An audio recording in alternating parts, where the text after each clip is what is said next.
Lagu ini sempat viral juga gara-gara waktu itu dibawain sama Jemimah kan. Padahal lagu ini sendiri di tahun 2007 adanya, terus tiba-tiba kalau nggak salah di 2 tahun yang lalu atau setahun yang lalu itu tiba-tiba dibawain sama Jemimah, dia naik lagi. Jadi mungkin ada peranan media sosial yang sangat kencang juga sih. Mantap gitu ya. Secara tidak langsung ini ya Kak, kita kayak di reminder lagi lagu-lagu zaman dulu tuh emang enak banget gitu. Betul. Mungkin apa namanya ya, lebih nggak ngerti juga kenapa ya. Kalau menurut kamu gimana tuh? Kenapa bisa gitu ya? Halo Marwan. Karena kalau dari aku pribadi ya, mungkin dari secara lirik, pemilihan kata-kata dan juga aransemen. Ini bahasanya so ide banget ya tuh aransemen, kayak yang paling udah pro. Tapi emang iya sih Kak, karena dari pemilihan kata-kata dari lagu-lagu zaman dulu sama lagu-lagu zaman sekarang itu kan sekarang udah berbeda ya, setuju nggak sih? Berbeda sih, dulu tuh justru sekarang jauh lebih kompleks, mereka bahasanya jauh lebih menggunakan bahasa-bahasa yang puitis tapi juga kena, terus simple tapi juga dipakai dengan kalimat yang tepat gitu loh. Jadi emang jauh lebih berkembang sih sekarang, jauh lebih berkembang. Iya. Tapi kembali lagi sih, kalau lagu udah enak ya, mungkin bakal keterima terus kali, insya Allah ya, mungkin ya. Kalau kakak nih sebagai komposer yang nulis lagunya, ini apa sih resep rahasianya waktu nulis bisa sampai kayak gini? Aduh, bilang sampai kayak gini nggak bingung juga. Gimana ya? Pertama-tama yang pasti itu cerita nyata gitu, itu kenyataan. Itu terjadi gara-gara dikerjain tapi guanya baper gitu, itu terjadi. Terus kedua apa namanya, masa itu juga masa dimana gua lagi rajin-rajinnya ngulik, rajin-rajinnya dengerin lagu, rajin-rajinnya dengerin lirik-lirik yang bagus gitu loh. Terus apa namanya, lagi semangatnya juga bermain musik gitu. Mungkin karena perpaduan itu yang membuat jadi sebuah formula yang apa ya, yang tepat kali ya. Tapi sekali lagi susah sih diprediksi kayak gitu. Pertama-tama mungkin karena memang rasanya jujur gitu, mungkin ya. Kak, ini dulu yang menginspirasi kakak pas penulisan ini tuh ada nggak sih siapa gitu, mungkin inspirasi yang kayak akhirnya dia bagus deh buat dimasukin ke aransemennya atau ke liriknya gitu? Untuk musik ya? Oh, banyak dari aku dulu suka banget sama Ahmad Den, Dewa, sama Romeo. Jadi sebenarnya banyak yang bilang ini kok rasanya kayak lagu apa gitu, kayak misalnya kayak tipe-tipe retro gini. Ya emang terpengaruh sama itu gitu. Oke. Tapi ada kesulitan tersendiri nggak sih waktu nulis lagu ini, mungkin dari liriknya atau mungkin dari pemilihan kata-kata atau mungkin dari nada-nadanya gitu? Iya, itu PR sebuah lagu tuh dibangun dengan apa namanya, pertama-tama tuh urutannya gini kurang lebih kok salah.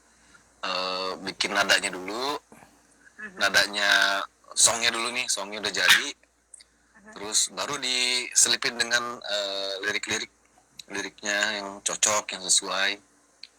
Baru habis itu baru dilengkapin. Itu juga ngerjainnya nggak sehari, baru begitu dapat mood kerjain gitu. Dan kebetulan karena memang perasaannya pada saat itu lagi dilanda dengan kebaperan, jadi ya udah. Jadi tiap hari itu lanjut kurang lebih 3 harian deh selesai lagunya. Itu hitungannya berarti cepet dong 3 harian tuh selesai. Kan biasa suka ada yang kayak bulan baru rampung liriknya doang, ada yang gitu juga kan. Biasanya kalau perasaannya jujur nih ya, pasti cepet. Benar, pasti cepet. Pasti langsung mau cerita apa nih, mau curhat apa nih, karena memang kadang-kadang mau curhat ke anak-anak ungu, ya sebelumnya aja mereka ngerjain saya, mau curhat gimana, jadi ya udah mendingan tulis gitu. Kok biasanya yang lama itu justru yang kita bikin apa namanya ya, misalnya sebuah requestan atau kita mau bikin sebuah cerita gitu yang kita pada saat itu nggak alamin gitu, itu pasti agak lebih memakan waktu dibanding yang jujur gitu. Tapi prosesnya sendiri sebenarnya cukup pertama ya, misalnya bikin lagu dengan lirik itu kan bentuknya kasar.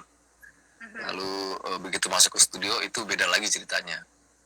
Tuh.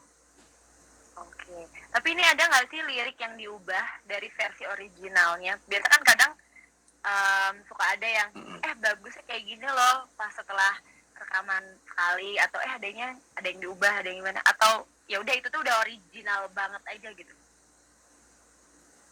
Ada bukan diubah sih, dipotong justru karena lagunya itu pada saat itu udah mencapai 5 menit ya. Sementara ada sebuah peraturan pada saat itu, kita lagunya jangan terlalu panjang gitu. Kalau bisa 4 menit itu udah beres lagunya. Nah, ini cukup agak kepanjangan. Jadi aku potong lirik. Jadi sebenarnya ada song kedua yang nongol setelah ref pertama, tapi itu dipotong. Masih ingat nggak itu liriknya apa? Lupa. Tapi ada di YouTube-ku. Udah lama banget ya? Udah lama banget. Berarti jadi sebenarnya harusnya tuh 5 menit. Itu 5 menitan atau 5 menit pas kurang lebih? Begitu ada waktu masih ada si lirik tambahan itu, lirik yang udah dipotong itu lagunya sampai nyaris mau 6 menit. Oke, wow, cukup lama juga berarti ya? Cukup lama. Nah, akhirnya dipotong, jadinya malah dipotong tuh jadinya 5 menit kurang. Oke. Jadi tetap aja 5 menit gitu. Itu 5 menit udah sama intro dulu ya? Nah, intronya juga cukup panjang tuh waktu itu. Jadi idenya gara-gara denger ini nih lagu Titanic, tau nggak? Tau nggak lagu Titanic? Tahu. Udah lama banget ya berarti itu ya angkatan. Nah, iya tuh. Kan lagu Titanic panjang tuh intronya.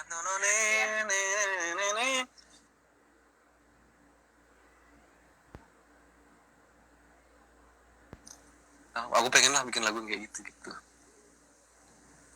Apa sih yang saat itu kakak pikirin sehingga dari intro aja orang tuh udah sekarang tahu, oh ini lagu Cinta Dalam Hati gitu? Apa ya, kebetulan waktu itu kerjasama sama Mas Iwan Hasan. Tapi requestan aku tuh memang aku sampein pengen depan itu ada sedikit orkestra yang apa namanya jadi intronya dan cukup panjang gitu, dan jadilah seperti itu. Mas Iwan Hasan sih, beliau yang bikin intro itu. Tapi emang maksudnya juga sendiri pengennya itu menjadi intro yang apa namanya teringat selalu gitu, long lasting banget itu. Kalau udah diputerin tuh awalnya udah nggak kuat deh, galau aja semua. Tapi lucunya malah sekarang nggak pernah kita bawain intro itu di panggung. Kenapa tuh? Karena nggak ada pemainnya, nggak ada pemain violin atau orkestrasinya, jadi kita bikin intro baru. Tahu mungkin nanti pas konser-konser selanjutnya mau bikin yang original ya kan? Oh, boleh. Kalau ada budget, oke, kita jalan. Semua tentang budget ya kan? Ya, banyak loh orkestrasi itu, rame. Oke, ini ada Govinda bilang katanya apa lirik tambahannya Broci penasaran. Ada di Instagram, ada di YouTube atuh. Oh, Kak Ade nonton nih, Kak Ade. Nonton. Iyalah yang punya, gimana ceritanya? Tuh, banyak banget nih ya hari ini yang live. Halo teman-teman Mi Friend. Hari ini kita lagi ngebahas sejarah di balik lagu Cinta Dalam Hati, ya kan? Siapa yang nggak tahu dong lagu itu? Ini bahaya nih kalau ada yang tahu nih. Kenapa tuh? Kalau ada yang tahu bahaya nih, asal nyebut nih pasti di sini di komen. Ada Bang Ian juga. Oh, Bang Ian. Nah, ini dari awal pembuatan banget sampai akhirnya rampung, bener-bener rampung rekaman, bener-bener beres tuh berapa lama berarti? Oh, dari pembuatan, dari awal buat itu kan jadinya kasar ya, dari bentuk kasar itu, terus baru ada meeting lagi sama teman-teman, sama label juga, kita kasih lagunya. Zaman dulu masih asal genjreng bunyinya gitu lah. Jadi kita rekam dari bunyi bocoran di HP gitu. Kalau zaman sekarang kan udah banyak aplikasi atau software yang mendukung gitu. Kalau dulu nggak, emang benar-benar kotor gitu. Jadi emang sebenarnya belum bisa didengar gitu. Emang harus ditebak-tebak ini bisa jadi lagu yang bagus nggak ya gitu. Kebetulan juga bukan penyanyi kan, jadi suaranya acak adul gitu. Ini belum masuk suaranya Pasha, jadi emang cukup panjang sih dari jadi lagu. Kita ada meeting dulu untuk kira-kira lagu apa ini cocok untuk masuk ke dalam album kita berikutnya. Lalu setelah itu ada lagi proses rekaman, proses mixing dan mastering gitu. Jadi ya kurang lebih totalnya ya kita tetap totalin aja deh. Mungkin 1 minggu lah untuk satu lagu. Wih, itu berarti udah sampai beres banget itu Kak? Udah beres banget. Ya itu bikin lagunya 3 hari. Terus proses rekamannya kita masuk drum segala macam itu 2 hari lah sama vokal. Terus beresin mixing masteringnya kurang lebih 7 hari totalnya ya.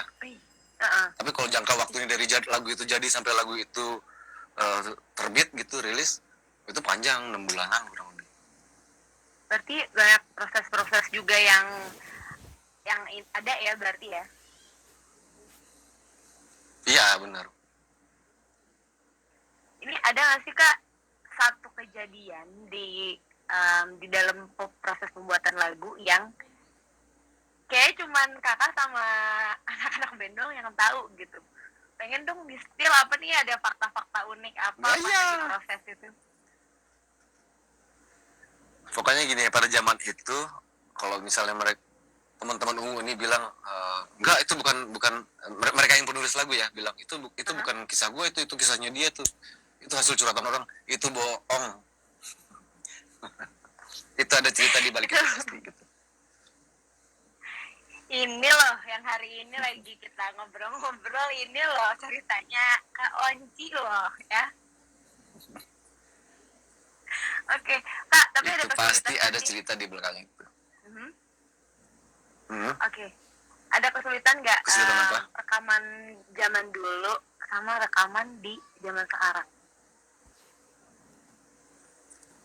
Zaman dulu kebetulan aku gabung sama Ungu tuh software udah cukup modern, udah cukup canggih.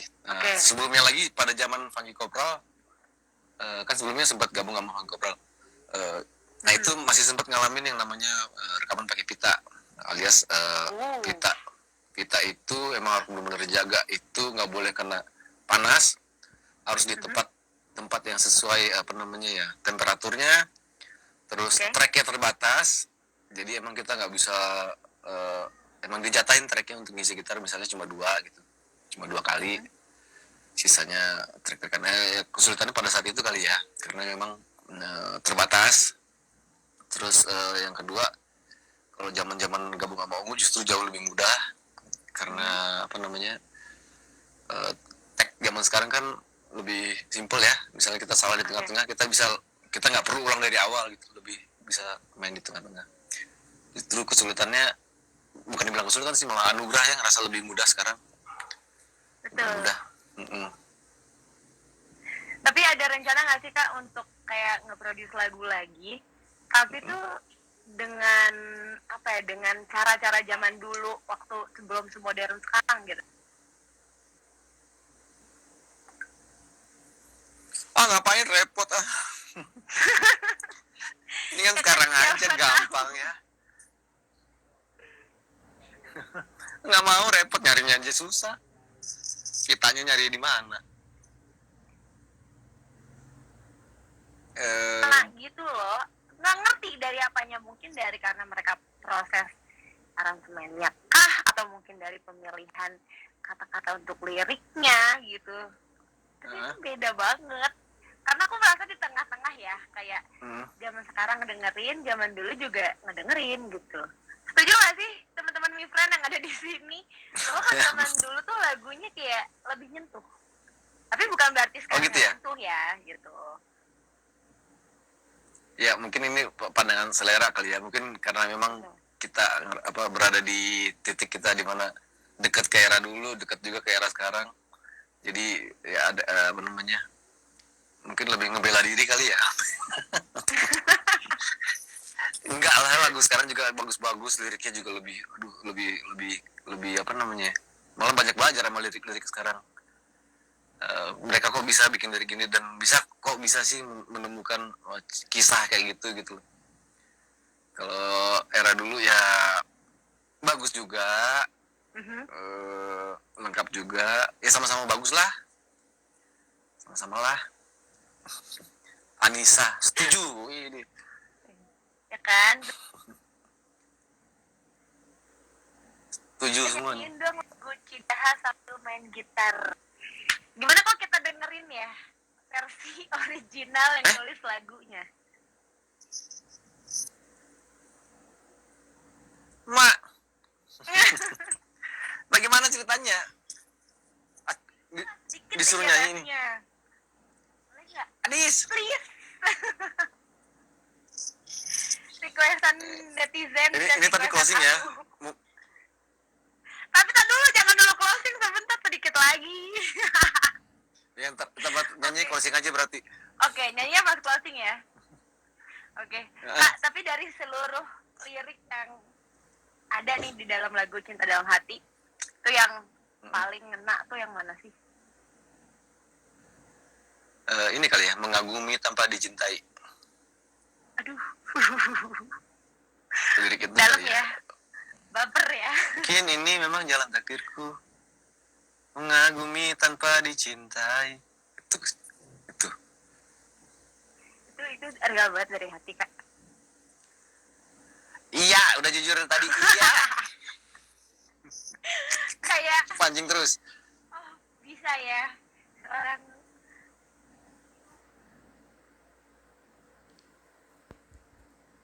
bisa ini ya patah hati juga ya. Bukan patah hati sih, justru nggak lagi, belum juga ini suka apa jadian. Gimana mau patah? Jadian kan lagi lebih sedih kan karena gak jadian.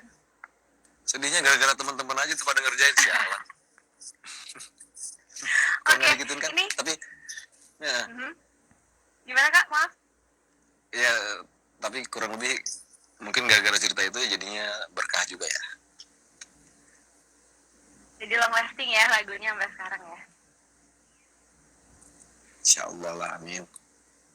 Oke, nah di lagu Cinta Dalam Hati ini kalau kita lihat secara umum ini kan tentang seseorang yang mendem perasaan cintanya yang dalam banget gitu ya kan. Nah si video klipnya ini juga menjadi salah satu video klip ikonik juga, apalagi zaman dulu kan ini ya cara pengambilannya, terus mulai dari modelnya juga gitu. Itu yang bikin konsep dan segala macamnya itu siapa sih Kak? Hasil meeting bareng-bareng sih, karena memang waktu itu kan itu kalau nggak salah si Gandhi yang buat, sebenarnya si Gandhi. Terus kita meeting, ketemu mau bikin kayak gimana nih, pengen pakai aktor yang bagus gitu, aktor yang famous. Akhirnya kalau nggak salah waktu itu ini ya, Darius sama aduh siapa itu, siapa ya, mungkin netizen udah tahu. Aduh Mbak Zaman Mak, pada tuh terkenal banget lagi. Sofia Lajuba, astaga, Sofia Lajuba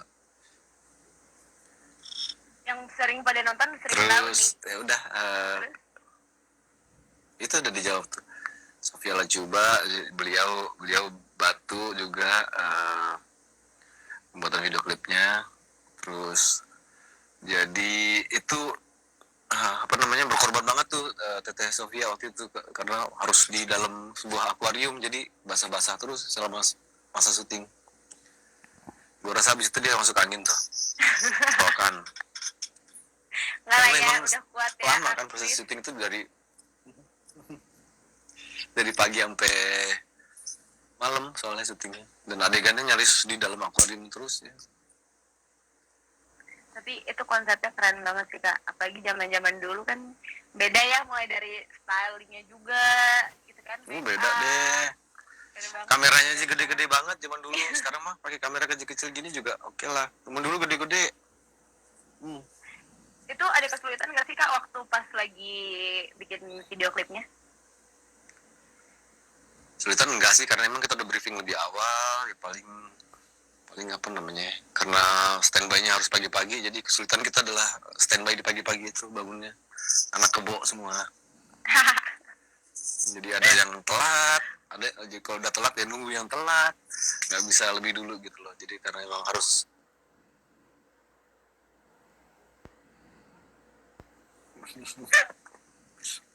Oke, Laska, ada nggak sih satu fun fact yang kita nggak tahu gitu, tapi itu tuh ngakak banget sebenarnya gitu.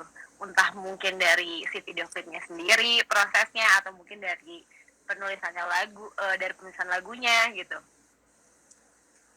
ya mungkin udah disebut semua kali ya fun fact-nya apa ya, bahwa itu cerita nyata, bahwa syuting itu persiapan dari pagi-pagi, ada aja yang telat gitu, terus apa namanya, Teteh Sofia waktu itu harus mengalami masuk angin karena ya di nyelam terus, nyelam nggak pakai alat oksigen, nyelam jadi emang harus tahan napas sambil buka mata kan, ya itu ya perjuangan ya, pedes kan mata di dalam air yang Oke. kelamaan gitu. Oke. Kak Onci, terima kasih hari ini udah sharing-sharing. Sama-sama ya, balik Neksa. lagu Cinta Terima Dalam kasih. Hati.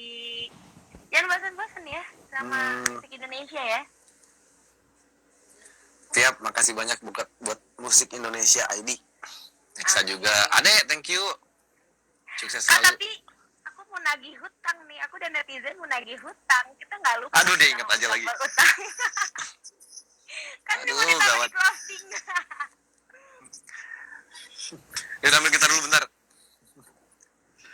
Netizen bilang ya, my friend, kenapa makin tua makin ganteng? Iya ya, kalau sekarang tuh konsepnya makin tua atau menambah umur semakin cantik ya, semakin ganteng, bisa gitu ya konsepnya ya. Tas nih ya, closingan ya, biar pada kabur. Oke. Ini closing bener ya? Kak, ini kalau closing ternyata makin banyak, closing gimana Kak? Aku tutup kelas dong. Coba ya. Oke. Ku ingin kau tahu, hatiku di sini menanti dirimu.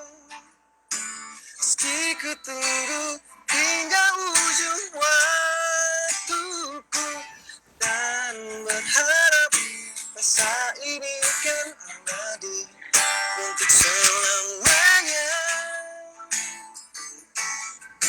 Dan izinkan aku memeluk dirimu sekali ini saja. Kuucapkan selamat tinggal untuk selamanya. Dan biarkan rasa ini bahagia untuk sekejap saja.